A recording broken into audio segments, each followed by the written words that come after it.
Name is Joe Diamond. World War II.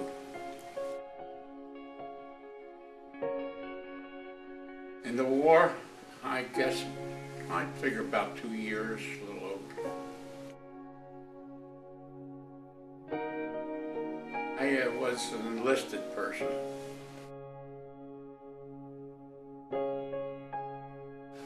At the time I was living in East Camden. Why did I join?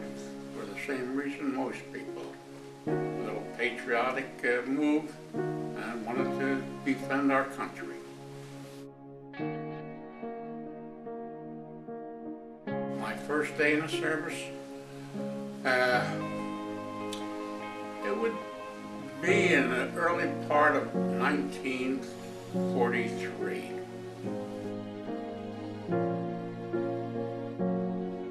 I was anxious to get into the uniform. My training, oh Yeah. sure. Mainly, I was a combat medic, and the training for this took place at the 124th General Hospital in Newton Abbot, England. I got my medical training there and then went into combat with the 104th Infantry Division, known as the Timberwolves. We went into Germany through France and Belgium. My job was to go with the rifle platoon into combat, and when someone was injured, I was the first person to get to them to administer first aid on the scene.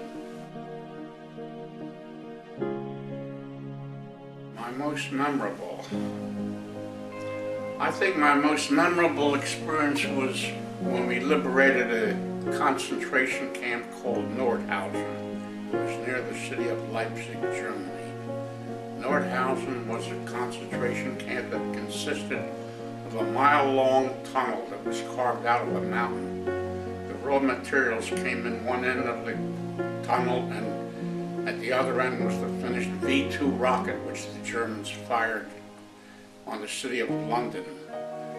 The workers there were all slave laborers, and they were literally worked to death in that tunnel. And as each one died, they just brought the body out and left it outside the tunnel. And by the time we got there, there was a pyramid of bodies 6 feet high. It was memorable and not unpleasant. I have a wall full of medals in my den. Of course, the Purple Heart was the one that was at the top of the list. I was injured by a mortar shell. A fragment called shrapnel went into my left instep, and it's still there, as a matter of fact, after almost 70 years. The doctors told me that if they operated on to remove it, they could have cut a tendon and done some permanent damage. And shrapnel, when it enters the body, is sterile, it's red hot, so there was no chance of infection. They said it might work its way out, but it never has. It acts as a good barometer. I can tell when it's going to rain by that piece of shrapnel in my foot. Well, we would send mail, not very frequently. We didn't have much time for writing. But we did have what was known in those days as a V-mail. It was a simple sheet of paper that was sent, I don't know, they didn't use an envelope. I don't know how to describe that, but it was used by the military personnel. But we didn't have much time to write.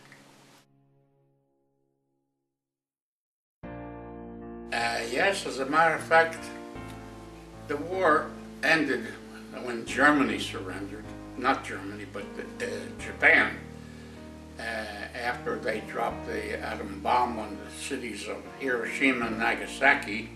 At that particular time, I was on a troop train that left the East Coast and was headed out to California to a camp called San Luis Obispo. While we were en route to the West Coast, we got news that Japanese had surrendered, which was, I think, in August of 1945.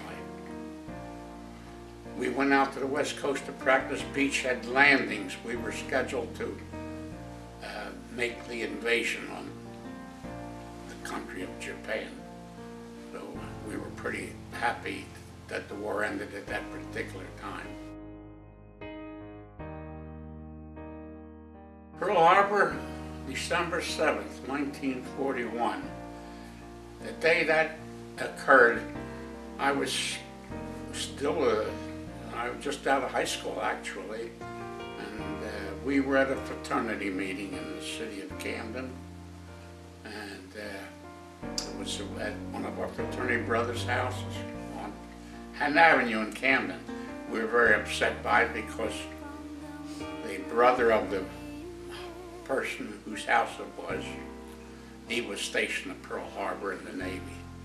So it was a very, very traumatic experience when we learned that the Japanese had attacked Pearl Harbor.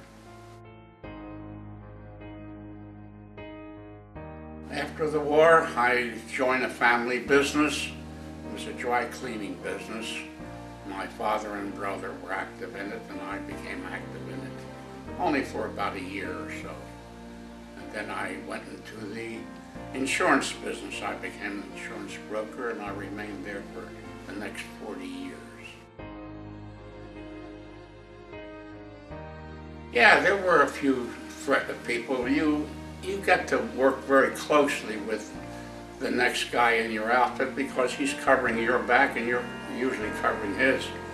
And as a matter of fact, one of them was from the city of Camden, who I had known, and I met him in Germany purely by accident. Another was from Philadelphia, and I had met him, and we became friends when we got home. And in fact, he lived in Pennsauken, not far away from my home. She was a blind date. A friend of hers had arranged it, and we went to a party that particular night, and the hostess who arranged the blind date said to me, "How do you like your blind date?" This was 10 minutes after I met her. I said, "I'll probably marry her." And she said, "You're drunk?" And I said, "Maybe I am, but I'm still going to marry her." And I did, and that was only 66 years ago. The only advice I could advance here is that there's nothing glamorous about war. And at all times, do everything you can to avoid it. War is a very, very ugly thing.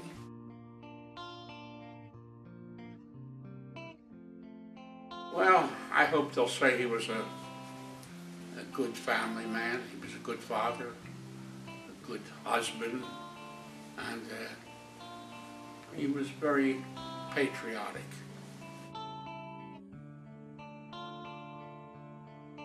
All I can say is that General Sherman a long time ago said war is hell, and I can only repeat those words too. Unfortunately, we just don't seem to be able to avoid it. But I hope my children live to see the day when there won't be wars waging somewhere on this planet. Unfortunately, since my date of birth, 93 years ago, there's never been a time when there wasn't a war going on somewhere, and that's sad. I hope this will do somebody some good.